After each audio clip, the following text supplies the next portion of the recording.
अंधी का बेटा। एक कस्बे में एक विधवा अंधी औरत रहती थी। उसका एक बेटा था जिसके पालन पोषण की सारी जिम्मेदारी उसी के कंधों पर थी। वह अपने बेटे को पढ़ा लिखा कर एक बहुत बड़ा आदमी बनाना चाहती थी, इसलिए उसने उसका दाखिला कस्बे के सबसे अच्छे स्कूल में किया। वह दिन रात मेहनत करती ताकि बेटे की स्कूल की फीस दे सके। लड़के के स्कूल के बच्चे उसकी माँ के बारे में जानते थे। वे सब उसे अंधी का बेटा कहकर चिढ़ाते थे। लड़का इससे बहुत परेशान था। उसे अपनी माँ पर शर्म आने लगी थी। वह उसके साथ कहीं आने जाने में भी कतराने लगा था। जब लड़का बड़ा हुआ तो उसकी शहर में अच्छी नौकरी लग गई। उसने अपनी माँ से वादा किया कि वह शहर में मकान लेकर उसे लेने आएगा, लेकिन वह शहर गया तो फिर लौटकर वापस नहीं आया। उसकी अंधी माँ उसका इंतजार करती रह गई। कई महीने बीत गए, लड़के की कोई खबर नहीं आई। कई महीने बीत गए। अंधी एक दिन उससे रहा नहीं गया और वह बेटे से मिलने शहर पहुंच गई। पूछते पूछते वह बेटे के ऑफिस पहुंची।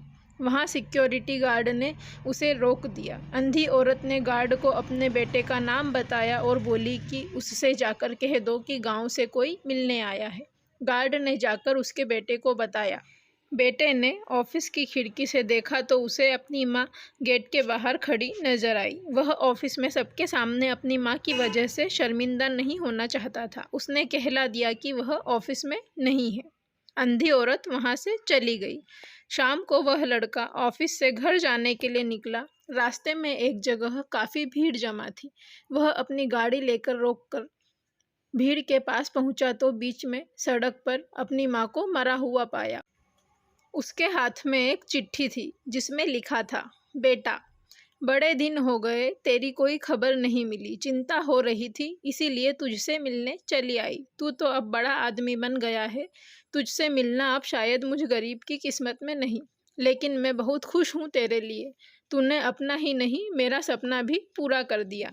मलाल है कि तेरी तरक्की देख नहीं सकती। काश बचपन में तेरी आंखों में सरियाना घुसा होता और मुझे तुम्हें अपनी आंखें नहीं देनी पड़ी होती, तो तेरी तरक्की में अपनी आंखों से देखकर सुकून से मरती। तेरी अंधी माँ।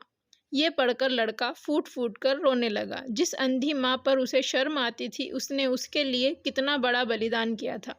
वह आत्मग्लानि से भर उठा और जिंदगी भर खुद को माफ नहीं कर पाया। सीख। दोस्तों, माता पिता अपने बच्चों के लिए अपना सर्वस्व निछावर कर देते हैं।